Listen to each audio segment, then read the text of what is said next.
Hello everyone, welcome to our channel Bhavani terrace garden and vlogs.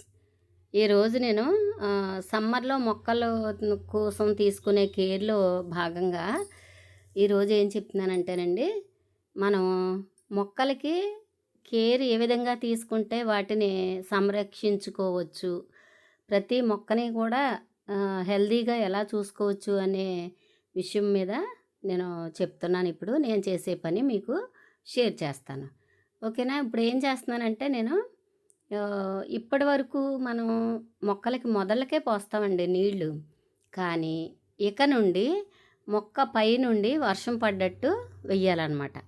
అలా ఎందుకు వెయ్యాలి అంటే చూడండి, మనకి తెలుసు కదా, మనం స్నానం చేసి వస్తే ఎంత రిఫ్రెష్గా అనిపిస్తుంది మనకి.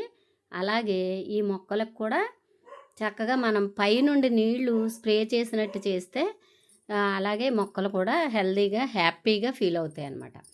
అయితే ఇప్పుడు చూడండి, నా దగ్గర ఇది స్ప్రేయర్ ఇలా చిన్నదే ఉంది కాబట్టి దీంతో స్ప్రే చేస్తున్నాను. ఒకవేళ మీకు అవకాశం ఉన్నవాళ్ళు ట్యూబ్ పెట్టేసుకుని దానికి చివర నాజిల్ పెట్టుకుంటే ఆ స్ప్రేయర్ ఇంకా బాగా పనిచేస్తుంది అన్నమాట. చక్కగా ఇంకా పదే పదే వాటర్ పట్టక్కర్లేకుండా మనం ఒకేసారి ఆ ట్యూబ్ తోటి వాటిని మొక్కలన్నిటినీ తడిపేసుకోవచ్చు. అది చాలా బాగుంటుంది, ఓకేనా? అంతేకాకుండా మనం మొక్కల్ని ఒకదాని పక్కన ఒకటి పెట్టేసుకోవాలండి, దగ్గరగా పెట్టుకోవాలన్నమాట. అప్పుడు ఏమవుతాయంటే ఎండ వేడిమి వాటిని పెద్ద బాధించదు. అంటే దగ్గరగా మొక్కలన్నిటినీ కూడా ఒకదాని పక్కన ఒకటి గుబురుగా పెట్టేసుకోవాలి. ఇంకొకటి ఏంటంటే గోడ, మన టెర్రస్ గోడ ఉంటుంది కదా, టెర్రస్ పిట్టగోడ అంటాము, దానికి చేర్చి మొక్కల్ని పెట్టుకుంటే ఎక్కువ ఎండ తగలకుండా మొక్కలు సేఫ్గా ఉంటాయి. చూడండి, నేను మొక్కలకి వాటరింగ్ చేసే విధానం ఇప్పుడు ఈ సమ్మర్ అంతా కూడా ఇలాగే వర్షం పడ్డట్టే వేస్తూ ఉంటానండి. నేను మార్నింగ్ టైం ఏమో మామూలుగా వేస్తాను, ఈవినింగ్ వచ్చేసరికి ఇలాగా మొక్క పై నుండి వేస్తాను అనమాట. మరీ పెద్ద మొక్కలు ఉంటే ఏం చేయాలి అంటే, నేనైతే నా దగ్గర ఉన్నవన్నీ కూడా నా హైట్కి మించి పెరగకుండా ప్రూన్ చేసుకుంటూ ఉంటాను ప్రతి మొక్క కూడా.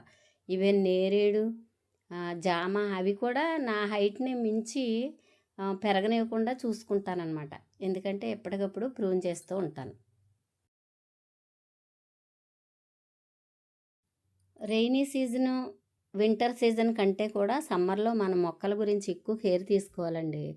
గులాబీలు అలాంటివన్నీ కూడా కొంచెం షేడ్ ఉన్న ప్లేసుల్లో పెట్టేసుకోవడం బెటరు. అవి ఎండవేయడం తట్టుకోలేవు, మొక్కలు పోయే అవకాశం కూడా ఉంటుంది. అందుకని తప్పనిసరిగా గులాబీలన్నిటినీ కూడా మనం కాస్తంత నీడని పెట్టేసుకోవడానికి ట్రై చేయాలి.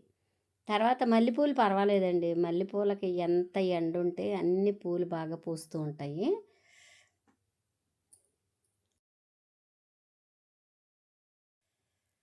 అయితే ఈరోజు మొత్తానికి అన్ని మందారాలే పూసాయండి. మందారాలు, ముల్లపూలు, కనకంబరాలు ఉన్నాయి. అయితే ఇంక రోజు కోసి విసుగొచ్చింది నాకు మల్లెపూలు కోయడానికి. ఈరోజు కొయ్యలేదు, మందార ఒకటి తుంచుకుని పెట్టుకున్నాను అనమాట. ఎందుకంటే పూలు కనీసం ఏదో ఒకటన్నా పెట్టుకుంటాం కదా మనం తలలో, ఆ విధంగా ఇప్పుడు వాటరింగ్ చేసేసి ఈవినింగ్ వచ్చేసరికి చెప్తున్నాను కదా, స్ప్రే చేసినట్టే చేస్తానండి నేను. మార్నింగ్ టైంలో మొదలకు పోస్తాను, ఈవినింగ్ వచ్చేసరికి ఇలాగా స్ప్రే చేసినట్టు వేస్తానన్నమాట వాటర్. అందుకని మొక్కలు చాలా హెల్తీగా కొంచెం హ్యాపీగా కూడా ఉంటాయి.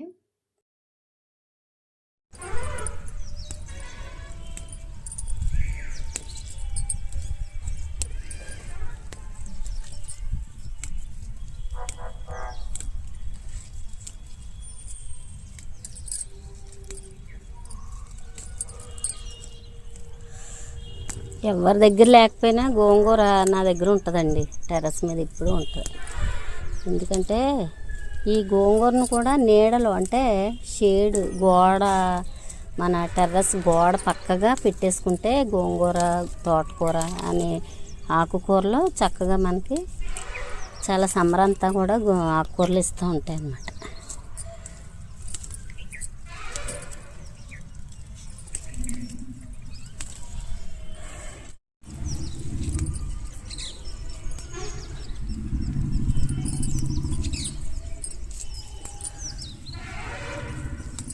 కొంచెం కేర్ తీసుకుంటే సమ్మర్లో కూడా ఆకుకూరలు మనకు బాగా వస్తాయండి, చాలా బాగా వస్తాయి.